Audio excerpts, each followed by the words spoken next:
হাসিনা সরকারকে হটাতে ছাত্র জনতার বিপ্লব সমসাময়িক বিশ্বের ইতিহাসে বিরল, এমন মন্তব্য করেছেন বাংলাদেশ সম্মিলিত পেশাজীবী পরিষদ চট্টগ্রামের নেতারা।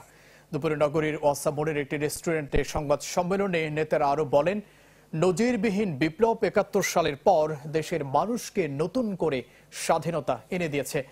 বক্তারা রাষ্ট্র সংস্কারের জাতীয় কমিশন গঠন সহ ৭ দফা দাবি তুলে ধরেন।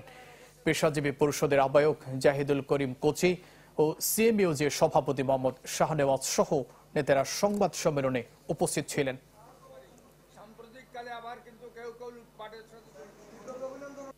ব্যাংক খাতে লক্ষ কোটি টাকা পাচারকারী রাজনীতিবিদ, আমলা আর হাসিনার সহযোগী ব্যবসায়ী কর্পোরেট হাউসগুলোর কর্ণধারদের শাস্তি নিশ্চিত, সম্পদ বাজেয়াপ্ত, পাচারকৃত টাকা ফেরত আনার জন্য দ্রুত কার্যকর ব্যবস্থা গ্রহণ। সর্বনিম্নভাবে বিচারককে এইভাবে ব্যবহার করা হয়েছে। আজকের এই সাংবাদিক সম্মেলনে বিচার বিভাগের কথা এসেছেন, আমরা বিচার বিভাগ সংস্কার করা দরকার।